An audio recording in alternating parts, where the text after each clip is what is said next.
अल्हम्दुलिल्लाह वस्सलातु वस्सलामु अला रसूलिल्लाह। अस्सलामु अलैकुम वरहमतुल्लाहि वबरकातुहू। अल्हम्दुलिल्लाह आज हम लोग explanation of important lessons for every Muslim की बुक की शरह के 7th पार्ट में हैं। इंशाल्लाह आज बहुत इंपॉर्टेंट पॉइंट्स कवर होने वाले हैं, सब लोग अच्छे से जुड़े रहें। तो सबसे पहले हमारे साथ काशिफ हैं जो इस सेशन को स्टार्ट करेंगे। बिस्मिल्लाह। अल्हम्दुलिल्लाहि रब्बिल आलमीन। औज़ु बिल्लाहि मिनश शैतानिर रजीम। रब्बि इश्रह ली सदरी व यस्सिर ली अमरी वहलुल उक़दतम मिन लिसानी यफ़क़हू क़ौली। मेरी आवाज़ क्लियर है? सबको हाँ, सुनाई दे रहा है? एकदम क्लियर है, एकदम क्लियर है। अल्हम्दुलिल्लाह। ओके, सो आज जो है हम लोग पेज नंबर 186 स्टार्ट करने वाले हैं। तो 186 में और पेज नंबर 187 में एक्चुअली जो टॉपिक है, ये हम लोगों ने एक ब्रीफ इसके पहले जो है आइडिया लोगों को दे दिया था। ये जो है शिर्क से रिलेटेड है। ठीक है। तो यहाँ पे जो पेज नंबर 186 पे जो बात लिखी हुई है, यहाँ पे ये जो हदीस है ये बहुत ज्यादा इंपॉर्टेंट है, क्योंकि ये इस कदर कॉमन है कि इंसान को पता भी नहीं लगता कि उससे कितनी बड़ी गलती हो रही है। यहाँ पे लिखा हो ना कि do not say what Allah wills and so wills, but say what Allah wills then what so wills. इसका अगर हम लोग इजी वर्ड में अगर इसको ट्रांसलेशन करें, कहने का मतलब ये है कि अक्सर लोग ये कहते हैं कि अल्लाह ने चाहा और अल्लाह के रसूल ने चाहा, या अल्लाह ने चाहा और किसी ने चाहा। तो जो यहाँ पे जो वर्ड एंड आता है, इसका मतलब है कि इंसान को पता भी नहीं चल रहा है, वो अल्लाह के साथ किसी और को एसोसिएट कर दे रहा है। ये भी अपने आप में एक शिर्क है और खतरनाक है। जो और इस कदर कॉमन है कि अगर आप अपने जो थोड़ा सा 2 मिनट इस बारे में सोचेंगे तो आपको शायद समझ में आएगा कि ये ऐसा टर्म है जो जनरली लोग दिन में एक दो बार तो बोल ही देते हैं। इस चीज के बारे में जो इतनी ज्यादा हिडन और इतनी ज्यादा कॉमन और इतनी बेसिक, इसके बारे में हमें होना चाहिए कि पहले तो ये कि अगर आपको कहना ही है कि भाई इंशाल्लाह अल्लाह ने चाहा तो होगा, क्योंकि अगर अल्लाह ने चाह दिया तो खत्म बात। और कोई चाहे ना चाहे उससे कोई मतलब नहीं है। ठीक है। इस चीज के ऊपर हम थोड़ा गौर फिक्र करें। और पेज नंबर जो है 187 पे हम लोग अगर मूव ऑन करें इंशाल्लाह, तो यहाँ पे लिखा हुआ है ना कि क्या है, clarified the difference between the category and first category minor शिर्क। He mentioned that their rulings are different. The category minor शिर्क डज नॉट कंसिडर अपोस्टेसी। कहने का मतलब ये कि मेजर शिर्क करने से जो इंसान है वो इस्लाम के फोल्ड के बाहर चला गया। वो जो है अपने आप को इस्लाम का हिस्सा नहीं पा, मतलब वो इस्लाम का हिस्सा नहीं अगर उसने मेजर शिर्क किया तो। क्यों? क्योंकि उसने एक पिलर तोड़ दिया, तौहीद के बाहर चला गया। बट किसी से अगर माइनर शिर्क होता है तो फिर वो अपोस्टेट नहीं हुआ, वो उसके बाहर नहीं गया, बट स्टिल ये जो है ये खतरनाक चीज है। डिसबिलीवर हम उसको नहीं बोलेंगे, बट फिर भी उसने उससे गलती हुई है। यहाँ पे लिखा है ना कि ये जो कुरान की आयत है सूरह अन-निसा की 448 जो है कि verily Allah forgives not that partner should be set up with him in worship, but he forgives except that anything else to whom he pleases. कहने का मतलब ये कि अगर आप अल्लाह ताला के साथ किसी को एसोसिएट करेंगे और आप उस कंडीशन में मर गए, तो आपको रहम की मर्सी की कोई गुंजाइश नहीं है, नन व्हाटसोएवर। लेकिन उसके अलावा आपसे कोई गलती गुनाह हुआ, माइनर शिर्क भी हुआ, तो अल्लाह ताला के ऊपर है कि अल्लाह ताला आपको माफ कर सकते हैं, वो भी अल्लाह प्लीज करेंगे तब तो। अल्लाह की तो इसका ये मतलब नहीं कि हम डर जाए, मतलब कि हमें अल्लाह की मर्जी पर यकीन होना चाहिए और सिंसियरली ताला से तौबा करना चाहिए। ठीक है, क्योंकि वो अल्लाह की विल है। तो मेजर और माइनर शिर्क के बीच में इंसान को पता हो, और वो अपने आप को मेजर से भी बचाए और माइनर से भी बचाए। ठीक है। और उसके बाद जो है, जो ये जो टॉपिक है, जो हमारा हिडन शिर्क का जो टॉपिक आ रहा है, ये बेहिसाब इंपॉर्टेंट टॉपिक है। क्योंकि यूजुअली लोग मेजर और माइनर के बारे में तो बात करते हैं और उनको एक थोड़ा बड़ा आइडिया भी होता है कि मेजर और माइनर शिर्क क्या होता है, बट हिडन शिर्क के बारे में जो यहाँ पे एक चीज लिखी है, और ये स्टेटमेंट इसके पहले उसामा ने पिछली वीडियो में बताया था कि अल्लाह के रसूल कह रहे हैं कि shall I not tell you of what I fear more for you than दज्जाल। मतलब यहाँ पे इस चीज पे, इस पहले सेंटेंस पे हम लोग अगर और करें तो जितने भी पैगंबर अब तक आए हैं, सब ने अपनी कौम के लोगों को दज्जाल के फितने के बारे में डराया है, बेहिसाब डराया है। बट यहाँ पे अल्लाह के रसूल सल्लल्लाहु अलैहि वसल्लम कह रहे हैं कि उस चीज के बारे में उन्हें डर है जो दज्जाल से भी ज्यादा खतरनाक है। सहाबा लोग ने पूछा कि बिल्कुल या रसूल अल्लाह बताए, तो उन्होंने कहा हिडन शिर्क, कि when a man stands to pray and he beautifies his spirit because he sees a man looking at him. कहने का मतलब ये हुआ यहाँ पे कि जब कोई शख्स इबादत करने के लिए, नमाज पढ़ने के लिए खड़ा होता है और उसको ये पता चलता है कि कोई उसकी तरफ देख रहा है, तो वो अपनी नमाज को बेहतर कर देगा। बेहतर इन द सेंस कि वो प्रॉपरली खड़ा रहेगा, पीठ सीधी रहेगी उसकी, प्रॉपर रुकू में जाएगा, प्रॉपर वो कोशिश करेगा कि लंबा सजदा हो, अपनी नमाज को खूबसूरत किया। हाउ इज दिस शिर्क? बिकॉज क्योंकि उसका ध्यान जो है किसी एक्स वाई जेड पर्सन के ऊपर है, जो उसके साथ है, जो उसको देख रहा है। वो ये भूल गया है कि नमाज का मतलब है कि आप अल्लाह ताला के साथ मीटिंग, और आपका ध्यान अल्लाह पे नहीं है। वो नमाज अल्लाह के लिए नहीं हुई, वो आप किसी चौथे इंसान के लिए कर रहे थे, जो कि नल एंड वॉइड हो चुकी है। ठीक है। और हिडन शिर्क ऐसा है जैसे कि चींटी के कदमों की आवाज। अगर हम लोग किसी कमरे में किसी जगह पे बैठे हुए हैं, ठीक है, और यहाँ पे देखिए ना कि वेरिली शिर्क is more hidden than crawling. अगर हम लोग बैठे हुए हैं कमरे में, और हमारे बगल से, हमारे पैर के नीचे से, हमारे साइड से चींटी की पूरी आर्मी, पूरा जखीरा पास हो जाता है, तो क्या हमें पता चलता है? नहीं पता चलता है। इसलिए मतलब ये जो हिडन शिर्क है, ये इतना खतरनाक है कि इंसान हो गया और उसको पता भी नहीं चला कि उसकी डीड जो है वो वॉइड हो चुकी है। ठीक है। इसको जो कहते हैं ना शोइंग ऑफ, रियाकारी, रिया जो है कि अपनी इबादतों को दूसरे के लिए ब्यूटीफाई कर देना। एक और जो यहाँ पे बात लिखी है, go to those whom your, अच्छा हाँ, ये जो चीज है ये मुस्नाद अहमद की हदीस है कि जो भी लोग अपनी इबादतें किसी दूसरों को दिखाने के लिए करेंगे, कयामत के दिन जो है उनसे कहा जाएगा कि ऐसा है कि जिसके लिए आप दिखाते थे, जिसके लिए आप इबादत दुनिया में दिखाकर करते थे, उनके पास जाएं और उनसे रिवॉर्ड मांगे। एक सेकंड के लिए उस पर हम लोग कॉन्टेम्पलेट करें कि दो लोग हैं मस्जिद में नमाज पढ़, एक बैठा हुआ है और एक जो है नमाज पढ़ रहा है। तो अगर एक शख्स जो नमाज पढ़ रहा, तो उसको पता था कि मेरे बगल में बैठा हुआ इंसान मेरे हमें मुझे देख रहा है, वो अपनी नमाज को अच्छा कर रहा है, तो कयामत के दिन उस नमाज पढ़ते वाले शख्स से कहा जाएगा कि तुम उस बंदे के पास जाओ जिसको दिखा करके तुम नमाज पढ़ते, तुम उससे रिवॉर्ड मांगो। अब ये तो इंसान को इतना, तो एज ए मुस्लिम इंसान को अकल है कि कयामत के दिन जो है सिवाय इंसाफ करने वाले अल्लाह के कोई नहीं है, और उस दिन किसी का मुंह नहीं खुलेगा, ना किसी का पैर हिलेगा। Basically that person is doomed. ठीक है। अच्छा, यहाँ पे लिखा है it is permissible to categorize the शिर्क इनटू टू कैटेगरीज। इसको आसान करके समझाने के लिए बोलते हैं कि हम लोगों ने अभी पढ़ा मेजर शिर्क, उसके पढ़ा बाद हमने माइनर शिर्क। हिडन शिर्क जो है वो मेजर में भी आता है और माइनर में भी आता है। ठीक है। कैसे आता है? एकदम एकदम बेसिक इसको समझने की कोशिश करें कि मेजर शिर्क के अंदर जो है हिडन शिर्क कैसे होता है।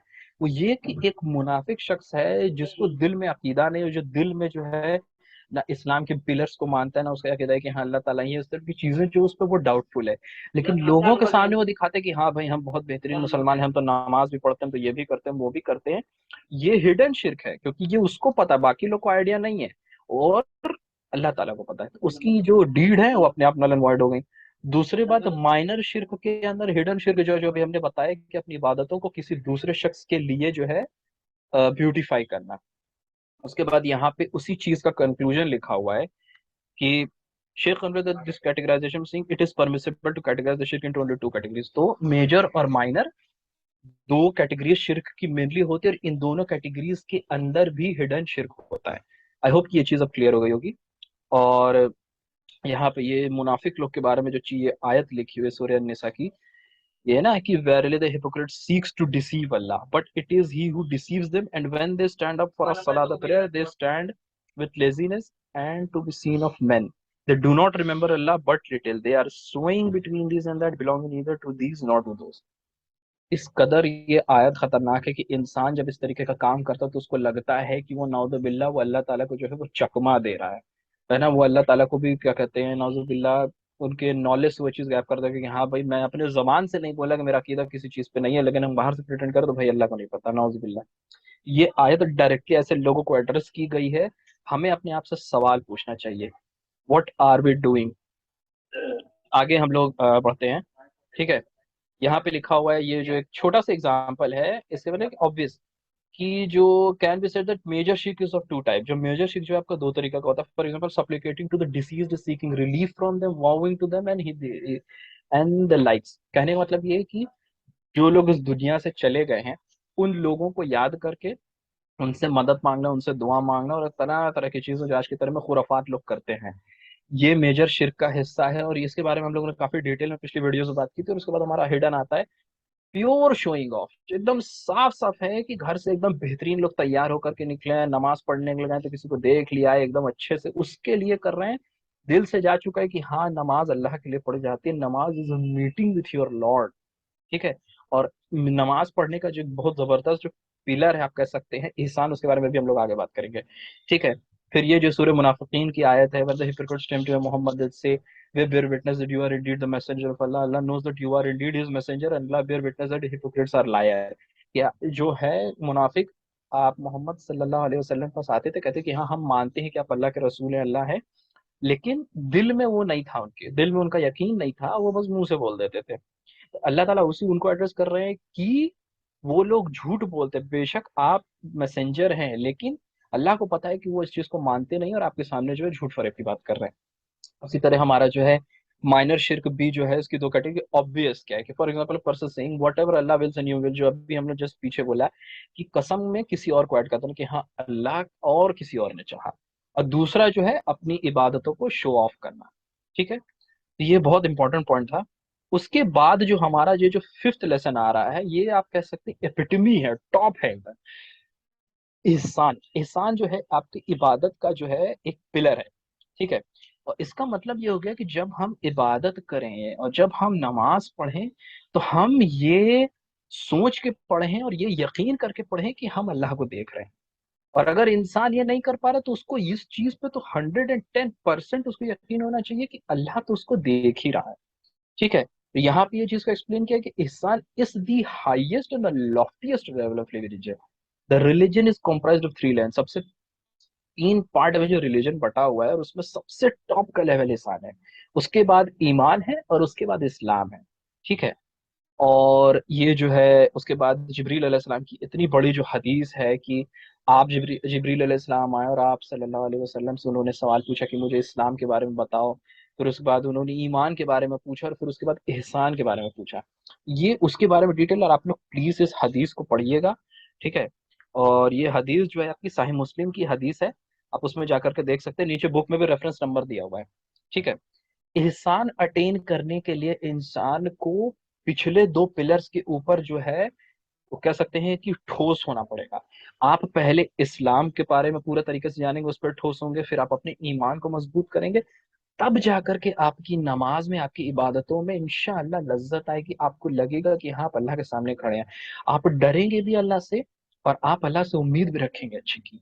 दैट इज वाई एहसान जो है सबसे सबसे हाईएस्ट लेवल है। और उसके बाद यहाँ पे नीचे जो है मुख्तलिफ आयत हैं कि Allah truly Allah is with those who fear him and those who are मुहसिनीन।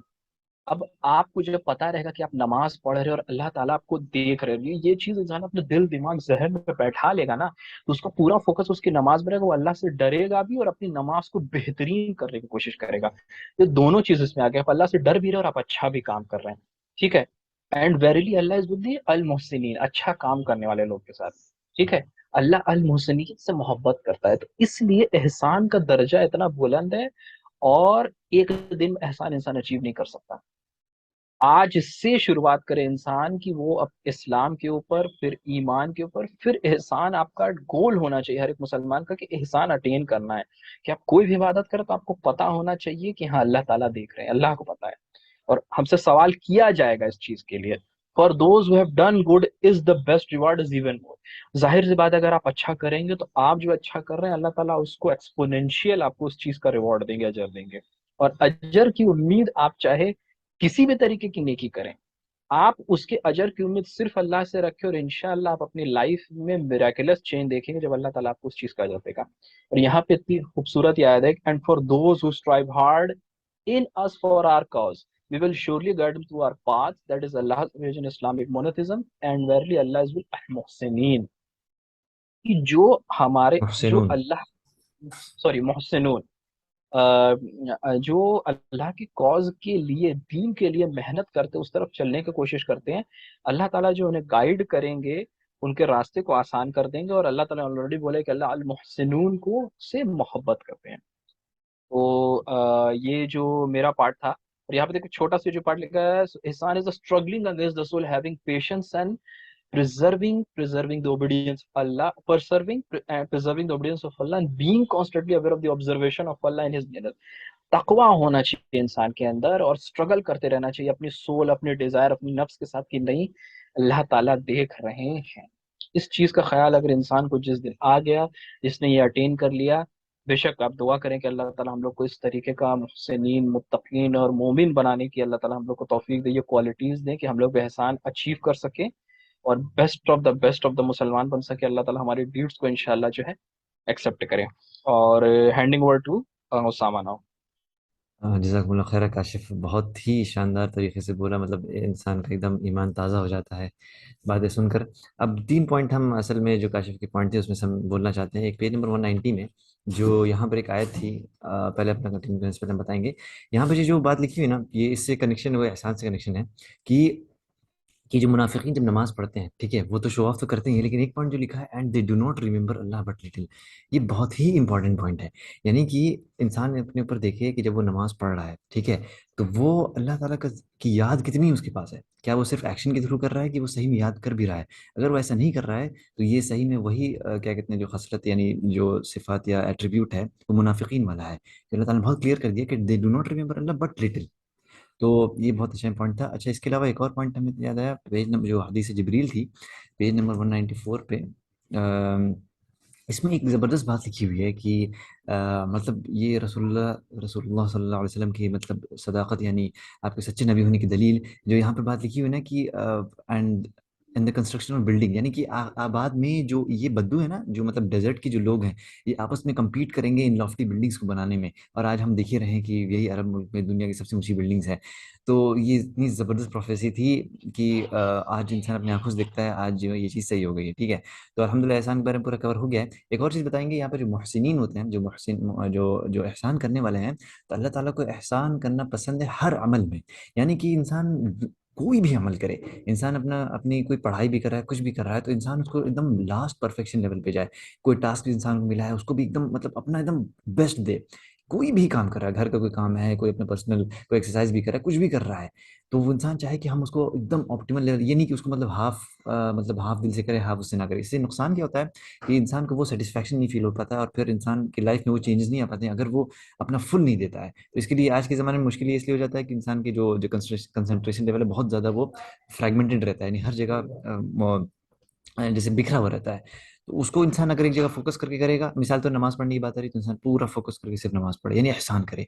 कोई और काम करना है तो बस उसी काम में लगा रहो, उसके बाद से जो वक्त आ जाएगा उसमें वो काम करे इंशाल्लाह इंसान। अच्छा, अब हम आते हैं पेज नंबर 197 पे। और ये इतना इंपॉर्टेंट पार्ट है कि इसके बिना जो है इंसान, आज किसी से पूछ ले इंसान की कंडीशंस ऑफ द प्रेयर क्या है, तो बहुत कम लोग बता पाएंगे। इसलिए क्योंकि इंसान, हम लोग खुद ही पढ़ते हैं तो अच्छा अच्छा ये कंडीशंस हैं, यानी इंसान को याद आता है, और इसको इंसान को याद रखना चाहिए। तो पहले जो है कंडीशन ऑफ प्रेयर के बारे में बहुत अच्छे से एक्सप्लेन किया हुआ है यहाँ पर है। तो सबसे फर्स्ट इंसान को याद करना चाहिए, पहला जाहिर सी बात है, इस्लाम का होना जरूरी है, बिना इसके प्रेयर होगी नहीं, ठीक है। ये एक पॉइंट पॉइंट है कि अक्सर सुनते हैं इंसान ने कि कोई नॉन मुस्लिम है, कोई सी नमाज पढ़ ली, किसी ने रोजा रख लिया, इस तरह की बात आती है। तो इस केस में एक सेकंड।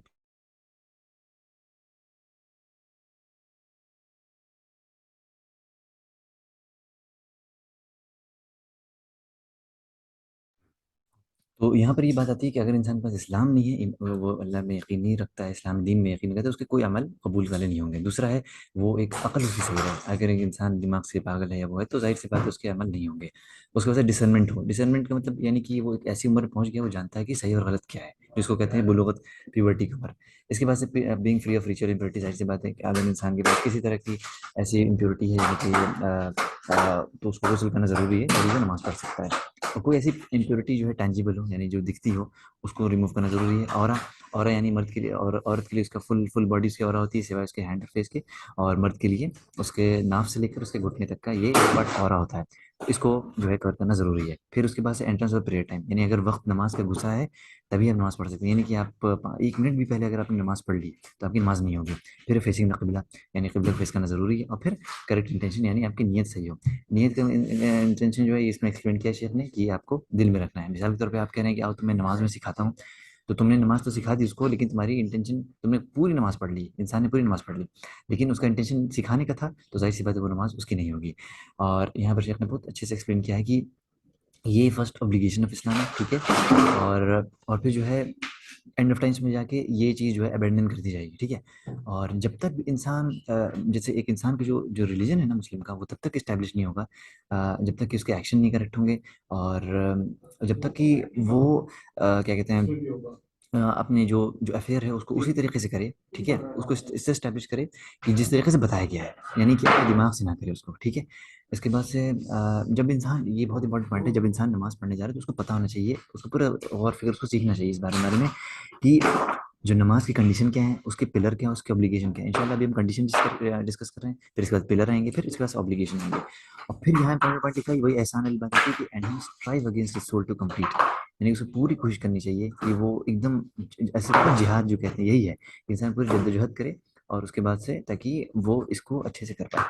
अच्छा, इसके बाद से फिर यहाँ पे जो पॉइंट लिखा हुआ है ना कि कंडीशन ऑफ प्रेयर की जो बात है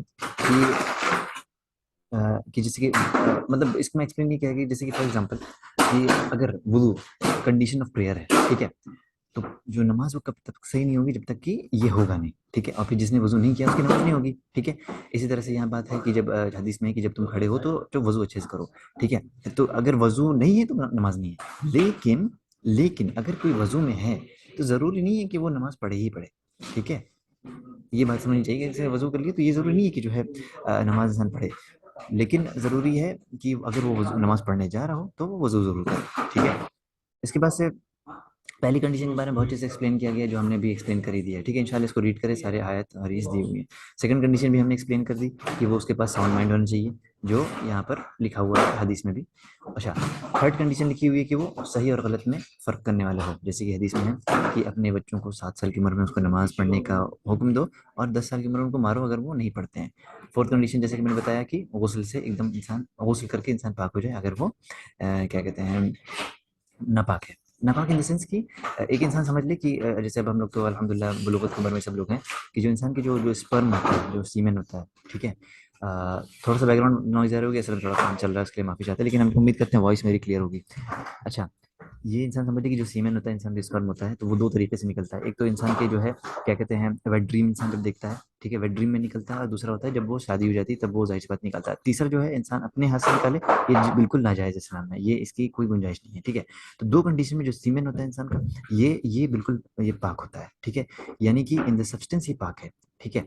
तो लेकिन आपको गुस्ल करना है इसके ऊपर, लेकिन उसके बाद से जो प्री कम इंसान का निकलता है, जो मनी इसको मधी कहते हैं, ये जो है नापाक है, लेकिन उस उतना नापाक नहीं जितना कि जैसे यूरिन या फीसेज नापाक होती है। इसमें कंडीशन ये है कि अगर आपको हो जाता है जैसे प्री कम निकला है तो आप बस उस पर पानी छिड़क दें, वो हो जाता है, ठीक है।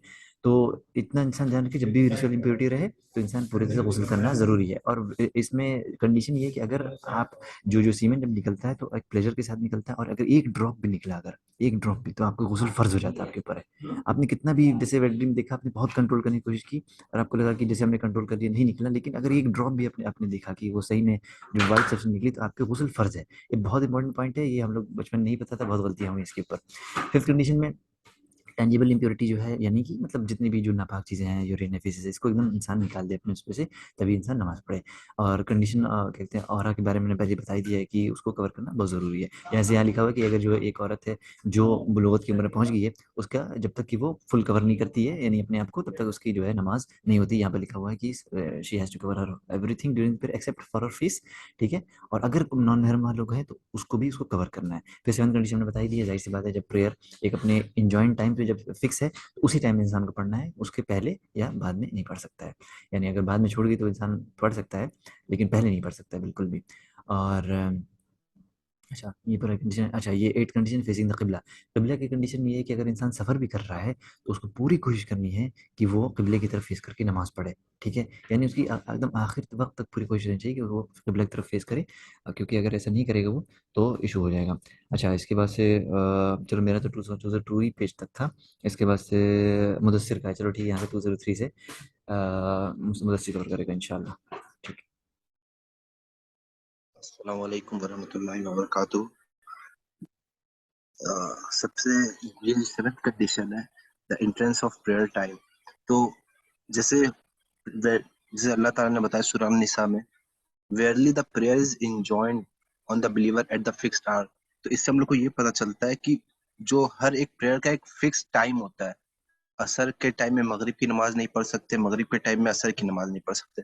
ये एक हदीस है मोहम्मद सल्लल्लाहु अलैहि वसल्लम की, मुझको हदीस नंबर याद नहीं आ रहा है, मैं बाद में ऐड ऑन कर दूंगा। उसमें मुनाफिकीन की निशानियों में से एक निशानी ये भी बताई गई है कि वो नमाज पढ़ने में लेट करते थे। लेट करते हैं, मतलब एकदम लेट में नमाज पढ़ते हैं।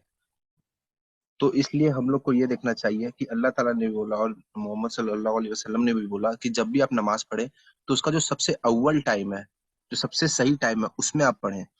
और उसके बाद हम लोग अगर नीचे आ जाते हैं, ये 203 के लास्ट पेज में, there for the prayer established during its time, और यहाँ पे है जिब्रील came came to the prophet sallallahu alaihi wasallam and ordered him to pray, and Jibril led him in prayer during the earliest time of each of the five prayers. Then he came to the prophet the next day and led him in prayer during the latest time of each of the prayer. Then Jibril said, these are the time observed by the prophets before you, and the time is anywhere between the two times.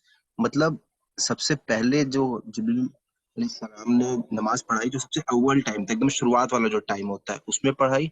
फिर जब next day आए तो उन्होंने सबसे last time में पढ़ाई, जो वक्त खत्म होने से पहले, और बोले कि और इसके बिटवीन में भी तुम नमाज पढ़ सकते हो।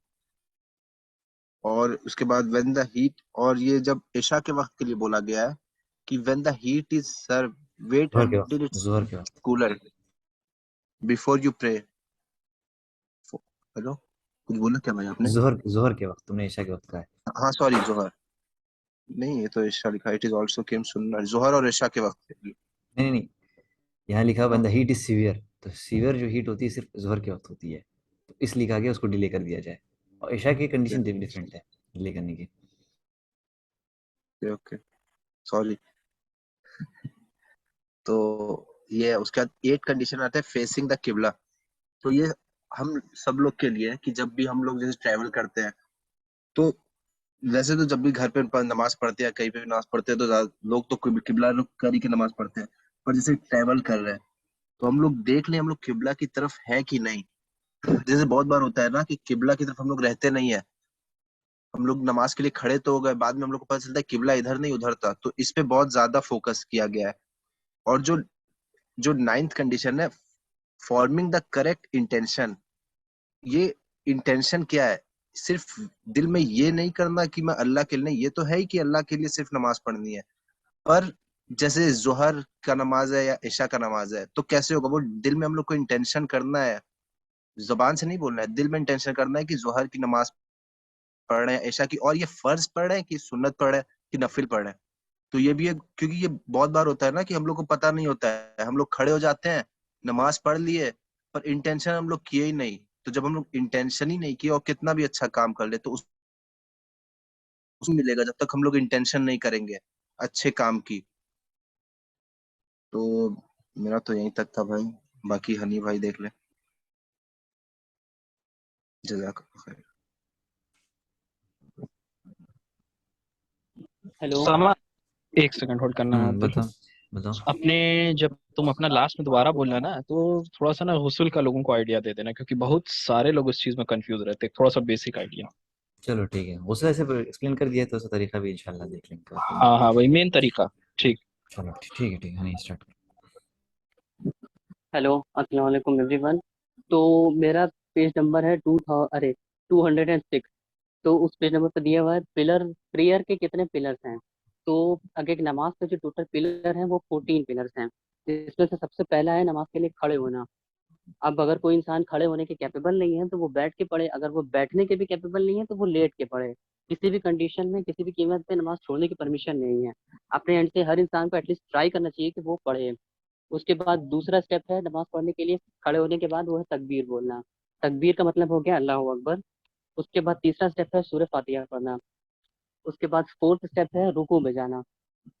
और तीसरे चौथे के बीच में सूरह फातिहा पढ़ने के बाद आप सूरह भी पढ़ सकते हैं, जो कि सुन्नत है। अगर आप सूरह नहीं भी पढ़ेंगे तो भी नमाज काउंट हो जाएगी। लेकिन यहाँ पे बात हो रही है सिर्फ पिलर की, इसलिए यहाँ पे सूरह फातिहा दिया हुआ है। उसके बाद रुकू में जाने के बाद रुकू में से उठना बहुत इंपॉर्टेंट है। और बहुत से लोग हैं जो रुकू में से उठने के बाद तुरंत इमीडिएटली सिजदे में चले जाते हैं, जो कि नहीं करना चाहिए। रुकू में से उठना और फिर सिक्स स्टेप में रुकू के में से उठने के बाद कुछ सेकंड तक खड़े रहना, ये बहुत इंपॉर्टेंट है। आप खड़े रहने के लिए आपको अगर सारी दुआ याद रहेगी तो आप ऑटोमेटिकली जितना जरूरी है उतना देर तक आप अपने आप खड़े रह जाएंगे। फिर सिजदे में जाना है सेवेंथ स्टेप। सेवन्थ स्टेप में सिजदे में जाना है, और उसको भी एकदम आराम से इत्मीनान से करना है। सिर्फ किसी जानवर की तरह खटाखट सिर जमीन में नहीं मारना है, बिल्कुल आराम से रिलैक्स होके काम माइंड के साथ तब। फिर उसके बाद जो नेक्स्ट स्टेप है वो है सिजदे में से उठना, स्टेप ना बोलो, सुजूद पिलर में से बोलो, उठना। पिलर। उसके बाद जो नेक्स्ट पिलर है, 8वां पिलर है, वो है सुजूद में से उठना। और सुजूद में से उठने के बाद उसमें भी थोड़ा आराम से रिलैक्स रहना है। और फिर उसके बाद जो नाइन्थ पिलर है वो है दोनों सिजदे के बीच में बैठना, और बैठ के दोनों सिजदे के बीच की दुआ पढ़ना। वो भी बहुत ज्यादा इंपॉर्टेंट है। अब जैसे बहुत सारे लोग रहते हैं, वो तुरंत उठेंगे, एक सिजदा करेंगे, फिर तुरंत 1-2 सेकंड के अंदर तुरंत खट से दोबारा चले जाएंगे, जिसकी वजह से उन्हें पता भी नहीं चलता, लेकिन उनकी नमाज इनवैलिड हो जाती है। और ये चीज़ बहुत ही ज्यादा इंपॉर्टेंट है। और जो टेंथ पिलर है वो है सारा जो भी प्रोसेस है, जितना भी पिलर है, सबको आराम से इत्मीनान से ध्यान से करना। और 11वां जो पिलर है वो है इन सभी को ऑर्डर में परफॉर्म करना। कोई इंसान ऐसा नहीं कर सकता कि पहले रुकू में चला जाए, फिर सिजदे में चला जाए, फिर खड़ा हो जाए, फिर डायरेक्ट तशahहुद करने लगे। ऐसे ऊपर नीचे नहीं कर सकते। एकदम प्रॉपर, एकदम कायदे से सब कुछ सीरीज में रहना चाहिए। उसके बाद जो 12th है पिलर, वो है तशahहुद में बैठना। और उसके बाद जो 13 है वो भी मतलब 12 से ही रिलेटेड है, कि फाइनल तशahहुद में बैठना, और जो भी पढ़ा जाता है तैयात दरूद शरीफ, और जो दुआ है लास्ट वाली, दज्जाल से फितने से बचने वाली, ये सारी चीजें पढ़ना। ये बहुत ज्यादा इंपॉर्टेंट है। फिर उसके बाद जो लास्ट पिलर है वो है सलाम कहना, जिसको तस्लीम भी बोला जाता है। फिर उसके बाद जो पेज नंबर 208 है, उसमें पहले पिलर के बारे में दिया हुआ है कि पहला पिलर यही चीज जो मैंने भी आपको बताया, कि बिना इसके अगर कोई भी पिलर आप स्किप कर देंगे तो नमाज आपकी काउंट नहीं होगी। और जो अगर कोई इंसान खड़ा होकर पढ़ सकता है तो उसको खड़े होके ही पढ़ना चाहिए। अगर कोई बैठ के पढ़ रहा है तो उसके पास एक वैलिड रीजन होना चाहिए कि वो बैठ के पढ़ रहा है। अब जैसे बहुत सारे लोग रहते हैं, आपने भी कभी ना कभी देखा होगा, कि वो पहले जो है सुन्नत पढ़ेंगे, फिर उसके बाद जो लास्ट की सुन्नत बचती है, जैसे कि मगरिब की या जोहर की, तो उसको जानबूझ के बैठ के पढ़ेंगे। तो उनके दिमाग में ये चीज बैठ गई है कि नहीं, सुन्नत लास्ट की जो है, जिसको नफिल भी आप कह सकते हैं, वो बैठ के ही पढ़ा जाता है। अगर नहीं पढ़ेंगे तो गुनाह पड़ेगी, आदमी सिंफुल होगा। तो ये एक बहुत ही गलत मिसकंसेप्शन है, जो कि सही करना बहुत ही ज्यादा इंपॉर्टेंट है। क्योंकि अगर आप बैठ के पढ़ेंगे बिना किसी मतलब के, तो आपका जो रिवॉर्ड है वो कम हो जाएगा। और कोई जानबूझ के अपना रिवॉर्ड कोई क्यों कम करेगा? कोई एक इंसान है जो कहेगा कि नहीं मुझे कम रिवॉर्ड चाहिए? ऐसा तो कोई नहीं होगा। तो इस सब चीज़ों के ऊपर हम सभी को बहुत ज़्यादा ध्यान देना चाहिए। और अब इसके बाद नेक्स्ट पेज है, जो अदीब अदीब का इंशाल्लाह है कवर शायद। कर, हाँ जज़ाकल्लाह खैर, बहुत अच्छा कवर किया तुमने। चलो अदीब 209 तुम कवर कर लो। बिस्मिल्लाहिर्रहमानिर्रहीम। मेरा पेज नंबर 209 है। तो यहाँ पे एक आयत लिखी है, उसका मीनिंग है कि जब हम लोग नमाज पढ़े तो सबसे पहले हमें चेक करना चाहिए कि काबा किस साइड है। जैसे कि जब भी हम लोग नमाज पढ़ते हैं तो कुछ डिग्री के डिफरेंस होता है, कुछ इधर हो जाए, थोड़ा सा इधर हो जाए, तो हमें वो चेक करना चाहिए काबा किधर है, और तकबीर के साथ नमाज पढ़नी चाहिए, क्योंकि बिना तकबीर के तो नमाज ही पॉसिबल नहीं है। फिर प्रॉफिट कहते हैं कि अगर तुम खड़े होकर नमाज पढ़ सकते हो तो बेहतर है, बहुत अच्छी बात है, पढ़ सकते हो। तो अगर कोई प्रॉब्लम है तो बैठ के भी पढ़ सकते हो, ये नहीं कि आसकत लग रही है तो बैठ के, जैसे रिहानी भाई ने बताया कि सुन्नत पढ़ लेते हैं लोग, तो इस पे रिवॉर्ड कम हो जाते हैं। तो जब अगर तुमको कोई प्रॉब्लम नहीं है तो तुम खड़े ही होकर नमाज पढ़ोगे। और अगर तुम खड़े होकर नमाज पढ़, ठीक है बैठ के पढ़ सकते हो। अगर बैठ के नहीं पढ़ सकते, कोई प्रॉब्लम हो, तो तुम लेट के भी नमाज पढ़ सकते हो। और इसमें बोला गया कि जैसे कि मस्जिद में काफी लोग देखते हैं कि लोग पैदल चल के आते हैं, लेकिन आके मस्जिद में बैठ के नमाज पढ़ते हैं। तो उनको नहीं करना चाहिए, और हमें उनको मना करना चाहिए कि ऐसा ना करें, क्योंकि वो अब पैदल चल के तो आते हैं लेकिन मस्जिद में बैठ के नमाज पढ़ते हैं। और बस बस हाँ इतना ही था। हाँ, जज़ाकल्लाह खैर, बहुत अच्छा कवर किया तुमने। यहाँ पर जो ये पॉइंट था ना कि लोग आते हैं आते हैं, तो शेख ने बहुत अच्छी बात यहाँ पे लिखी हुई है कि अगर कोई आ रहा है, अच्छा ये बात जब हमने यहाँ पढ़ी नहीं थी तो खुद नहीं पता थी ये बात, बहुत अच्छा पॉइंट उन्होंने लिखा कि जो लोग आते हैं चल के, और चलिए उनको मुश्किल है, वो मतलब क्या कहते हैं, नहीं खड़े होकर पढ़ सकते हैं, तो उनको कम से कम अपनी नीयत खड़े होकर बांधनी चाहिए। ये जो नीयत खड़े होकर बांधे, खड़े रहें थोड़ी देर, फिर उनको जब लगे कि पैर दर्द हो रहा है तब वो बैठे कुर्सी पे। ये नहीं कि मतलब वो पूरा चल के आ रहे हैं और फिर स्टार्ट ही उन्होंने बैठ के ही स्टार्ट किया। ये बहुत गलत है, शेर ने बहुत अच्छे से एक्सप्लेन किया यहाँ पर इस चीज़ को। और इसके पास एक और चीज़, एक पॉइंट बताते हैं पिलर्स का, इतना इंपॉर्टेंट पॉइंट ये कि जो सारे पिलर्स अभी डिस्कस हुए हैं ना, ये जितने पिलर्स हैं, यानी कि जैसे अल्लाह अकबर कहना और सूरह फातिहा पढ़ना है, रुकू करना, रुकू से उठना, ठीक है। तो ये जो मिनिमम रिक्वायरमेंट है, यानी ये मिनिमम रिक्वायरमेंट है। यहाँ पे बहुत पॉइंट पॉइंट लिखा ना कि मेकिंग द फाइनल तशहुद, यानी जो इंसान आखिरी तशहुद कहते हैं। क्यों फाइनल लिखा हुआ है? क्योंकि अगर मिडिल वाला तशहुद इंसान से छूट गया ना, तो उसकी भरपाई हो सकती है। कैसे हो सकती है? कि इंसान जो सजदा सहू इंसान जाता है, द प्रोस्ट्रेशन ऑफ फॉरगेटफुलनेस। लेकिन अगर कोई पिलर इंसान से गलती से छूटा, तो वो उसकी नमाज को दोबारा रिपीट करनी है। इसको बहुत अच्छे से समझेगा इंसान। 14 पिलर में से कोई पिलर छूटेगा तो उसको रिपीट करनी है, और उसको सजदा सहू से उसकी भरपाई वो नहीं कर सकता है। अच्छा, इंशाल्लाह अब आप सेकंड पिलर पे आते हैं, जो तकबीर कहना होता है। इसलिए क्योंकि इसको तकबीरतुल इहराम कहा जाता है, इसलिए क्योंकि इससे हम एंटर कर जाते हैं, और इसके बाद से जितनी चीज़ें जो हमारे पहले जो प्रोहिबिटेड नहीं थी, वो प्रोहिबिटेड हो जाती है। यानी बात करना, कुछ करना, खाना पीना, सब कुछ प्रोहिबिटेड हो जाता है इस अल्लाह अकबर कहने के बाद, ठीक है। और थर्ड पेयर में आता है सूरह फातिहा। सुभान अल्लाह, सूरह फातिहा वाकई में इतनी ज़रूरी चीज़ है, इसके बिना तो नमाज ही नहीं है। कितनी कितनी इंपॉर्टेंट पढ़ी, यानी इंसान कुछ भी कर ले और सूरह फातिहा के बिना नमाज नहीं होती है, ठीक है। यहाँ पर ये हदीस को इंसान ज़रूर पढ़ना चाहिए। इसमें अल्लाह ताला ने बताया कि किस तरीके से अल्लाह ताला ने सूरह फातिहा को और अपने अब्द के बीच में डिवाइड किया हुआ है। जब इंसान सूरह फातिहा पढ़ता है तो अल्लाह ताला रिप्लाई भी करते हैं। इस इंसान को एकदम कामिल यकीन होना चाहिए, ज़रा से भी इसमें डाउट ना रहे कि अल्लाह ताला उसको रिस्पॉन्ड नहीं कर रहे हैं। क्योंकि हज़रत उमर इब्न अब्दुल अज़ीज़ से ये बात आती है कि जब वो सूरह फातिहा पढ़ते थे तो वो बहुत रुक-रुक के पढ़ते थे। यानी जैसे अल्हम्दुलिल्लाहि रब्बिल आलमीन जब कहते तो बड़ा लंबा पॉज़ दे देते थे, फिर अर्रहमानिर रहीम कहते थे। तो पूछा कि क्यों ऐसा करते हैं? तो वो मतलब कहते हैं कि मेरा रब इसमें रिप्लाई कर रहा है, तो मतलब उसका उसको वो महसूस करते थे, इस फीलिंग को वो करते थे। तो इसको बहुत ज़रूरी है कि इंसान, और अल्लाह ताला ने जब लास्ट में कहा ना कि मेरे बंदे ने जो माँगा है, this is for my sleeve and my sleeve shall have what he has asked for. तो कितनी बड़ी चीज़ है, इंसान तसव्वुर करे। और ये पता है, इहदिना सिरातल मुस्तकीम इंसान के लिए सबसे बड़ी दुआ है। इंसान सारी दुआओं को इकट्ठा कर देना, तो सबसे बड़ी दुआ अगर कोई होगी तो ये होगी। अगर इंसान, क्योंकि अगर एक इंसान, जैसे मिसाल तौर पर हिस्नुल मुस्लिम में अगर किताब में दुआएं लिखी हुई हैं, वो सारी किताबों वो सारी दुआएं पढ़ लेता है, लेकिन वो उसके साथ साथ बिदअत भी कर रहा है, शिर्क भी कर रहा है, ठीक है। तो उसकी जो जो उसके अमाल हैं, अगर वो सिरात मुस्तकीम पे नहीं है तो कोई कबूल नहीं होंगे। इसीलिए इंसान जो सिरात मुस्तकीम पे जब कहता है ना, इहदिना सिरातल मुस्तकीम, यानी guide us to the straight path और show us the straight path, ठीक है। और इतनी सारी जो दुआएं इंसान करता है, तो यहाँ पर सिर्फ ये नहीं कहता, यहाँ पर कहता है इंसान तौफीक भी मांगता है। यानी कि अल्लाह ताला सिर्फ हमें शो मत करिए, हमें तौफीक दीजिए कि हम इस राह पे हम चल सकें। अगर हम मतलब अल्लाह ताला की तौफीक नहीं हुई तो हम चल ही नहीं पाएंगे। तो ये बहुत इंपॉर्टेंट पॉइंट है, ठीक है। और इसीलिए सूरह फातिहा को स्टार्ट इंसान करके सबसे पहले इसको अच्छे से इसको पढ़ना है, इसकी इसके जो सारे जो कवायद हैं, इसका तजवीद इसको सीखना, ये सारी चीज़ इंसान जब सीखेगा तभी उसके बाद से इंसान के लिए मतलब जो हिदायत इंसान जो तलब कर रहा है वो उसको मिल सकती है। यहाँ बहुत क्लियर लिखा हुआ कि there is no prayer for who does not recite from the opening of the book. कोई नमाजी नहीं जिसने जो है जिसने सूरह फातिहा नहीं पढ़ी। तो ये बहुत ज़रूरी चीज़ है, ओके। और यहाँ एक और पॉइंट लिखा है कि कितनी बहुत बहुत कॉमन चीज़ है ये, कि इंसान जो है मुस्लिम से बहुत कॉमन चीज़ है कि वो जाहिर सी बात सूरह फातिहा पढ़ने उनको मीनिंग ही नहीं पता है, तो पढ़े जा रहे हैं, पूरी ज़िंदगी बीत गई पढ़ते पढ़ते, लेकिन वो पता ही नहीं हमने पढ़ा क्या है।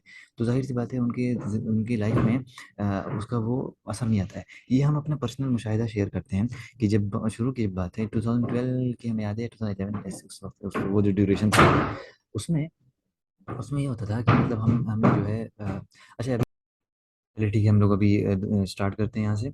तो अच्छा, इससे पहले कि हम जो है उसमें जाए, एक हमारे हमने बहुत इंपॉर्टेंट पॉइंट नोट किया था बहुत पहले, मतलब अपने डायरी में एक अरबिक लेक्चर सुन रहे थे, तो उसमें उसमें शेख ने बताया कि जो जो सिरात होता है ना, सिरात, देखो अरबी में क्या होता है कि अरबी बहुत रिच लैंग्वेज है। तो ये इतना इतना ज़बरदस्त बेनिफिट है कि हमने कभी इसको कभी वो ही नहीं किया, मतलब कभी ध्यान ही नहीं दिया कि इतना इतना ज़बरदस्त बेनिफिट होता है इसका। अरबिक में इंसान समझता है ना, तरीक, इसको भी कहते हैं, पाथ को कहते हैं। इस तरह के पाथ के बहुत सारे सिनोनिम मिल जाएंगे। लेकिन अरब, जो अरब होते हैं, वो सिरात, सिरात उसी पाथ को कहते हैं जब तक कि उसमें सिक्स, जब तक कि उसमें सिक्स जो हैं उसकी जो है क्या कहते हैं, उसमें क्वालिटीज़ ना हो। जब तक कि वो सिक्स क्वालिटीज़ उसके अंदर नहीं होंगी, तब तक उस पाथ को वो सिरात नहीं कहेंगे। अगर एक भी कम होगी तो वो कह देंगे कि इस मतलब इस रास्ते का नाम कुछ और है, ठीक है। ये मतलब उसको उसको कोई और नाम दे देंगे, लेकिन सिरात नहीं कहेंगे। यानी जो सिरात है हाईएस्ट लेवल। अब ये 6 चीज़ें क्या हैं, इसको इंसान याद रखे, चाहे तो नोट भी कर ले। पहला इस्तिकामा, यानी इस्तिकामत हो सिरात, यानी इस्तिकामत कहते हैं जैसे स्ट्रेटफुलनेस जिसको कहते हैं। सेकंड है, सेकंड उसकी क्वालिटी क्या आनी चाहिए कि वो वसी हो, यानी कि वो बहुत चौड़ा हो, ठीक है, ये सेकंड। थर्ड है, थर्ड क्वालिटी क्या आनी चाहिए कि यूसिलु इलल मकसूद, यानी कि जो जो हमारा मकसद है ना, यानी कि जैसे मिसाल के तौर पे अगर हमें कहीं जाना है तो ये हमारा पाथ एग्जैक्टली हमें उस एंड पॉइंट तक हमें एकदम छोड़ दे। ये नहीं कि हम इस पाथ से जा रहे हैं फिर हमें दूसरा कोई डाइवर्जन लेना, नहीं नहीं, ये पाथ एकदम ए टू बी जो पॉइंट है ना एग्जैक्ट हमारे हमें मंजिल तक पहुंचा दे। थर्ड पॉइंट सब लोग को याद हो गया ना, पहला है स्ट्रेटफुलनेस, इस्तेकामत, वसी हो, चौड़ा हो। तीसरा हमने बता दिया कि अपने एंड पॉइंट पे पहुंचाने वाला हो। चौथा एकदम डेफिनिट हो, यानी कि ये पाथ एकदम डेफिनिट हो, यानी कि इसमें इसके जो गोल है ना इस बात के, यानी इस पे जब स्टेप रखा तो यानी कि हम मतलब हमें जैसे मिसाल तौर पे फलानी दुकान में जाना तो यानी यही मेरा डेफिनेट गोल है, यानी एकदम डेफिनेट बात हो। पांचवा एकदम क्लियर हो, यानी कि इस बात में किसी तरह की एम्बिग्यूटी ना हो, एकदम 100% क्लियर हो। ओके। सिक्स पॉइंट जो है सबसे बड़ी बात यह है कि अगर हमें एक ए पॉइंट से बी पॉइंट पे जाना है, मान लो वहां पर 10 तरीके की बात है, तो वो जो सबसे शॉर्टेस्ट बात होगा ना वो क्वालिटी होगी सिक्स, यानी कि जो सबसे शॉर्टेस्ट बात होगा वही सिरात कहलाएगा। तो इंसान समझ ले कि ये जो 6 क्वालिटीज जब तक नहीं आएंगी किसी उसमें, तब तक वो जो बात है वो सिरात नहीं कहलाएगा। तो वाकई में जब अरबी की जब इंसान बलागत और उसको समझता है ना, तब इंसान समझता है यार कितनी रिच लैंग्वेज है कि उसमें जो अल्लाह ताला ने जब इस्तेमाल किया है इहदिना सिरातल मुस्तकीम। अब इंसान जब इसको पढ़े ना तो उसको महसूस करे कि इंसान कह रहा है या अल्लाह गाइड मी टू द सिरात, ये ना कहे कि यार guide me to the straight path, ये कहे इंसान या अल्लाह guide me to the straight सिरात। इसको इंसान महसूस करे और फिर उन सिरात जब बोले ना तो अपने 6 की 6 क्वालिटीज को अपने दिमाग में रखे कि ये वैसा सिरात है जिसमें सबसे छोटा है, जिसको एकदम स्ट्रेट है, जो एकदम चौड़ा है, जो हमें एकदम मकसद तक पहुंचाने वाला हो, जो एकदम डेफिनेट एकदम क्लियर हो। ये रखते हुए इसको एकदम इसको इसका इसका तशव्वुर यानी तस्वुर इसको करते हुए इंसान फिर जब पढ़ेगा ना तो वाकई में जबरदस्त का असर होगा। अच्छा हम अपना एक पर्सनल एनेक्डोट बता रहे थे कि 2012 की जो बात थी मेरी कि हमने सूरह फातिहा का अपने पर असर देखा कि बचपन से सूरह फातिहा पढ़ते हैं, कभी इस पर ध्यान नहीं दिया। लेकिन उस वो बीच की पीरियड ऐसी थी कि मतलब हमने ऐसी इतने सिरातल मुस्तकीम हम ध्यान से पढ़ने लगे, नहीं मतलब उतना मीनिंग डीप नहीं था, लेकिन एक ध्यान आ गया अल्लाह ताला की तौफीक से पढ़ने लगे। यकीन बता रहे हैं कि उस वक्त के बाद से ही जो मेरी लाइफ चेंज हुई इन द सेंस कि हमें मतलब अनजान जगह से हमको जो है ऐसा लगता था कि इंटरनेट पे हमें ऑथेंटिक नॉलेज मिलना शुरू हो गई, मतलब मेरी सारी चीज़ें क्लियर होना शुरू हो गई।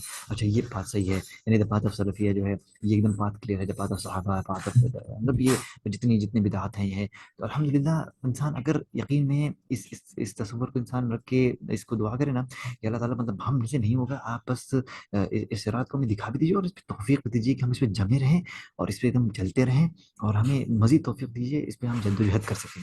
इस नीयत से इंसान जो है करे। और फिर जब इंसान कहता है अनअमत अलैहिम, इनाम किस पे किया अल्लाह ताला ने, हैं सिरातल लज़ीना अनअमत अलैहिम, यानी अब फिर इंसान जब सिरात बोले तो इसी चीज़ को सोचे कि वो सिरात जिस पे अल्लाह ताला ने इनाम किया उन लोगों को जो इसी सिरात पे जो चलते हुए गए हैं। इनाम किस पे किया, अल्लाह ताला से बताते हैं मिनन नबीयीन, नबी अंबिया, ठीक है, सिद्दीकीन जो ट्रूथफुल हैं, मिनन नबीयीन व सिद्दीकीन व शुहदा हैं व सालिहीन।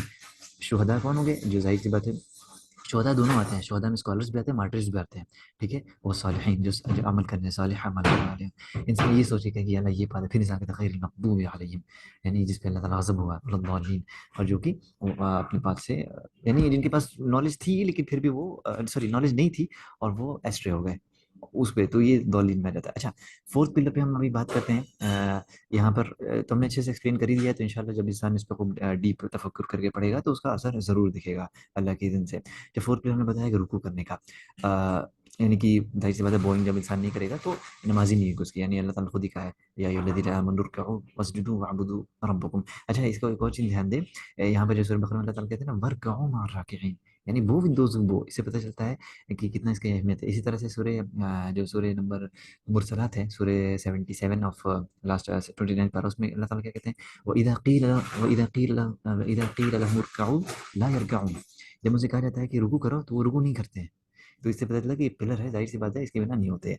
फिफ्थ पिलर में यह है कि इंसान रुकू करके एकदम स्ट्रेट खड़ा हो, जैसे कि हनी ने बात बताई कि लोग बड़ी जल्दी करते हैं, मतलब कि रुकू कर लिए समझते हैं कि रुकू ही सब है, फिर बिना स्ट्रेट किए अपनी पीठ को फौरन सजदे में चले जाते हैं, फिर सजदे से भी जब उठते हैं तो एकदम खट से ऐसे बैठे खट से निकल गए, ये नहीं जानते हैं कि ये सेपरेट पिलर है खड़ा होना, और उनकी नमाज ही नहीं बनाती है। हमें अल्हम्दुलिल्लाह अल्लाह की तौफीक से मेरे साथ ये हुआ है कि कितने अनगिनत लोगों को हमने मतलब कितने लोगों को इस बारे में बताया, क्योंकि मेरी तबीयत ही नहीं मानती कि जब हम अगर जैसे हम नमाज पढ़ रहे हैं ना, अगर हमने देखा बगल में कोई बंदा इस तरह से फट पड़ा, अब बहुत कॉमन होता है कि लोग पीठ सीधी नहीं करते अपनी और दूसरे से, हमसे बर्दाश्त ही नहीं होता है कि यार इसकी हम क्या हो सकता है मेरी एक बात से इसकी इसकी इसकी जो नमाज हमेशा के लिए सही हो जाए। अल्हम्दुलिल्लाह कितने लोगों पर असर हुआ इसका। हम ज़रूर कहते थे भाई देखिए आप सज्दे में जा रहे हैं, फिर सज्दे से आप थोड़ा सा बैठें बीच में, थोड़ा सा वेट कर लें इत्मीनान, फिर आप दूसरे सज्दे में आए, इस तरह से आपकी नमाज नहीं होती, ये बातिल है। यानी इसमें कोई इख्तिलाफ की बात ही नहीं, कोई ये नहीं कहेगा नहीं तुम वहाबी हो, ये हो, तुम ऐसा बोल रहे हो। नहीं भाई, ये इजमाही वो है, मसला है, इस पे कोई वो नहीं है। उसके बाद से फिर इंसान रब्बिग़फिरली दुआ करे। इतना अच्छा बेहतरीन दुआ का मौका है, लेकिन इसमें दुआ हर कोई दुआ नहीं कर सकता है। ये भी बात इंसान ध्यान रखे, जो दुआ मशरू है, यानी जो शरीयत में लिखी हुई है, उसी दुआ को इंसान पढ़े। जैसे कि ये दुआ जो मशरू ये है, रब्बिग़फिरली 3 बार पढ़ना, या तो रब्बिग़फिरली वरहमनी वहदिनी वरज़ुक़नी वआफ़िनी वजबुरनी वरफ़अनी, ये दुआ पढ़ना। तो एक और हदीस में आता है, जैसे कि अल्लाह के नबी सल्लल्लाहु अलैहि वसल्लम का जो सजदा रहता था ना, और जो सजदे के बाद जो बैठने का जो गैप रहता था ना 2 सजदों के बीच में, वो उतना ही रहता था जितना कि लंबा सजदा रहता था। इसी तरह रुकू के बाद भी आप सल्लल्लाहु अलैहि वसल्लम इतना ही देर खड़े होते थे जितना देर आपका रुकू रहता था। तो ये इंसान अपने प्रॉफिट को सल्लल्लाहु अलैहि वसल्लम को जितना हो सके कॉपी करे। ठीक है, ये हमने एक्सप्लेन कर दिया यहाँ पर है। और यहाँ पर जो उस चोर के बारे में बताया गया है जो नमाज से चोरी करता है। कैसे चोरी करता है वो अपनी जब भी वो रुकू करता है तो सही से नहीं करता है, जब सजदा करता है सही से नहीं करता, तो जाहिर सी बात है बहुत वर्स्ट ये वो है। 7th पिलर में सुजूद आता है। अच्छा, यहाँ पे जो सुजूद में ये बात कही गई नहीं कि ज़ाहिर सी बात है कमांड है और ये एक ऑब्लिगेशन भी है कि जब जब कहा गया है कि अपने 7 बोन्स जो है पे इंसान प्रोस्ट्रेट करे। 7 बोन्स में क्या-क्या आ गए? 2 पैर की सारी उँगली हो गई, ठीक है? 2 घुटना, 4 हो गए। 4 के बाद फिर 6 इंसान के 2 हाथ, ओके? और फिर इंसान का ये जो पूरा ये जो सर का हिस्सा, ये 7 हो गया, ठीक है? ये 7 बोन्स हो गए इसमें। अब इंसान इसमें जो अभी शेख बताएँगे भी कि इंसान अपना पैर ऐसे खुजला रहा है या ऐसे-ऐसे कर रहा है ना? नमाज़ अक्सर लोग होता है, या कुछ लोग ऐसे होते हैं ना, नमाज़ पढ़ते हैं अपने दोनों पैर सजदे में ऐसे कर देते हैं, मतलब दूसरा पैर टच भी नहीं होता है। कुछ लोगों का पैर हवा में हो जाता है सजदे के दौरान। तो ये सारी चीज़ें इंसान की नमाज़ बातिल कर देती है, ठीक है? यानी पिलर ही उसने गायब कर दिया। एक और चीज़ इंसान गौर करेगा, ये हमने किसी से बोली भी थी कि हमने देखा जब वो सजदा कर रहे हैं तो उनकी नाक नहीं टच हो रही थी, उनकी नाक टच नहीं हो रही थी। तो यहाँ क्लियर लिखा हुआ है कि जब इंसान सजदा करे तो अपनी जो टिप है ना ये भी टच करे और फिर पेशानी करे। तो इंसान इंसान गौर फ़िक्र करे अपने आस-पास की नमाज़ पढ़ने वाला। तो हमने उससे तो मोहब्बत से कह दिया, देखिए आपकी नाक नहीं टच हो रही थी। तो ज़ाहिर-सी बात है इतने दिन से उस बंदे की नमाज़ ही नहीं हो रही थी। इंसान के एक कहने से अगर फिर उसकी नमाज़ सुधर जाए तो ज़ाहिर-सी बात है बस इंसान तसव्वुर करे। हम लोग क्या है ना डर जाते हैं, कहने में कि पता नहीं सामने वाला क्या बोलेगा, क्या समझेगा। लेकिन इंसान ये ना सोचे, इंसान सोचे कि अगर अल्लाह में हुस्न ज़न रखे। पहली बात, पहले पहले तो ये सोचे कि 99.99999% वो नहीं नहीं गुस्सा होगा। पहले तो ये सोचे इंसान। ये पॉज़िटिव थॉट के साथ जाए इंसान। 0.001% चांस है कि वो बिगड़ सकता है, ठीक है? चांस है, ऐसा नहीं है कि सब चीज़ इंसान में दुनिया में पॉज़िटिव ही होगी। लेकिन इस हुस्न ज़न के साथ इंसान क्या है, ये तसव्वुर करे यार अगर उसकी सुधर जाती है तो पूरा लाइफ़ टाइम रिवार्ड हमको मिलने वाला है उसका। उसकी जितनी नमाज़ सही होगी, यानी एक बंदा है जिसकी नमाज़ ही नहीं मना रही थी और एक वक़्त जो उसकी नमाज़ अब से मनानी चालू हो गई है, तो इंसान सोचे कि उसका हर हर नमाज़, हर सजदा जो भी इंसान ने करेक्ट करवाया, सारा सवाब इंसान को खुद मिल रहा है। इससे बड़ा रिवॉर्ड कोई हो सकता है दुनिया में? इंसान इन्वेस्टमेंट अपॉर्च्युनिटीज़ खोजता रहता है कि हम वहाँ इन्वेस्ट करें, हमें रिटर्न मिल जाए। इससे बड़ा कोई इन्वेस्टमेंट है? तो ये बहुत अच्छी बात बताई। उसके बाद से फिर 8th पिलर पे है कि राइजिंग फ्रॉम सुजूद। इंशाल्लाह ये 8th और 9th हम लोग कवर करेंगे लास्ट, और फिर इसके बाद से 10th जो है नेक्स्ट सेशन में होगा। 8th पिलर में वही बताइए गया कि आप सजदे से उसको खड़ें, और ये मैंडेटरी है। सॉरी, सजदे से आप बैठें बीच में, इत्मीनान से बैठें, और उसके बाद से फिर आप सॉरी 8th पिलर है कि राइजिंग फ्रॉम द सुजूद, और फिर 9th पिलर है कि sitting sitting between the 2 prostration. हाँ, ये हमने सही बताया, सुजूद से खड़े हो ना, ये तो एक तो 8th पिलर है ही, लेकिन 9th पिलर एक सेपरेट पिलर है। इसको बहुत गौर रखे इंसान कि आप सजदे से जो उठ रहे हैं ये तो पिलर है ही अपने आप में, लेकिन जो आप बैठ रहे हैं ना ये एक सेपरेट पिलर है। इसको बहुत गौर से समझे इंसान कि ये पिलर को फुलफिल नहीं किया तो नमाज नहीं होगी इंसान की। जैसे हमने पूरा पीछे अच्छे से इसको समझा दिया है।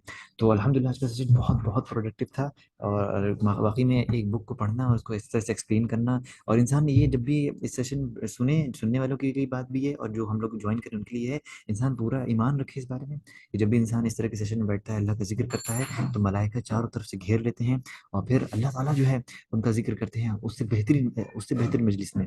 ये जो मलाइका की मजलिस है, वो हम सबके नाम गिने जाते हैं और हम सबके लिए मग़फ़िरत का परवाना वो कहा जाता है। तो इंसान इस नियत के साथ इसको महसूस करे, और फिर जैसा इंसान जो है अल्लाह से अच्छी तवक्कुल करे। इस लास्ट में हम एंड करने से पहले गुस्ल के बारे में एक चीज़ बताना चाहेंगे, जो अभी काशिफ़ ने भी इसको ज़िक्र किया कि देखिए गुस्ल जो है, जैसे कि हमने तो पहले पहले सब बता दिया है कि गुस्ल किस कंडीशन में इंसान पे फ़र्ज़ हो जाता है। ये सबको मामला एकदम क्लियर होगा। गुस्ल करने का तरीका बेसिकली ये है कि आप सबसे पहले अपने जो प्राइवेट पार्ट है उसको अच्छे से धो लें, ठीक है? उसके धोने के बाद फिर आप अपने सबसे पहले अपने हेड पे फिर अपना जो है आप वज़ू कर लें, यानी मिनिमम आप अपने जैसे वज़ू करते हैं वैसे इंसान वज़ू कर ले, लेकिन उसमें मसह ना करें, ठीक है? क्योंकि ज़ाहिर-सी बात है आप जो पानी करें वो मसह, बाकी अपने कान में देख लें, सब कर लें। फिर अपने हेड पे पानी डालें, फिर अपने राइट साइड पे, फिर लेफ्ट साइड में। मेन चीज़ ये है आपका जो फ़र्ज़ तभी अदा होगा जब आपके बॉडी का एक-एक पार्ट जब तक जो है एक बाल बराबर भी हिस्सा सूखा नहीं रहना चाहिए। अगर आपका एक बाल बराबर भी हिस्सा सूखा रह गया बदन में तो आपका गुस्ल नहीं होगा, और गुस्ल नहीं हुआ तो नमाज वमाज कुछ भी नहीं होगी। इसका बहुत ध्यान रखें इंसान, खासतौर से जैसे घुटने के नीचे जहाँ जहाँ भी ऐसा लगे इंसान उस पर हाथ से पूरा मल के चारों तरफ पानी पहुंचा दे, और बाल की जड़ों में खूब अच्छे से पानी पहुंचा दे, ताकि इंसान का गुस्ल खूब अच्छे से हो जाए। अल्लाह से दुआ है कि अल्लाह हमने जो भी इसमें जिक्र किया है अल्लाह ये सिर्फ और सिर्फ खालिस आपके चेहरे के लिए हो और किसी को दिखाने के लिए ना हो। अल्लाह ताला जितना हमने कहा है उस पर अमल करने की तौफीक अता फरमा, और हम सब के लिए जन्नत का रास्ता यार आसान फरमा दे, जैसे कि जन्नत का रास्ता इल्म के ही थ्रू जाता है। हम सबको इल्म इस्लाम का ज़्यादा से ज़्यादा हासिल करने की तौफीक अता फरमा, और हमारी जितनी भी ज़िंदगी मशगूलियात हैं, हम मशगूलियात तो सबकी रहेंगी लेकिन हम उनसे निकल के अल्लाह के दीन में जितना ज़्यादा अपना वक्त सर्व करें, क्योंकि सिर्फ और सिर्फ at the end of the day सिर्फ और सिर्फ हमें ही फ़ायदा पहुंचता है इससे, है हम सबको, और इंसान खुद बेनिफिशियरी होता है। दूर रह के सिर्फ और सिर्फ इंसान शैतान को खुश करता है, और इसमें इंसान का सिर्फ और सिर्फ नुकसान है। जज़ाकुमुल्लाह खैरा। अस्सलामु अलैकुम वरहमतुल्लाहि वबरकातुहू। स्टॉप करते हैं।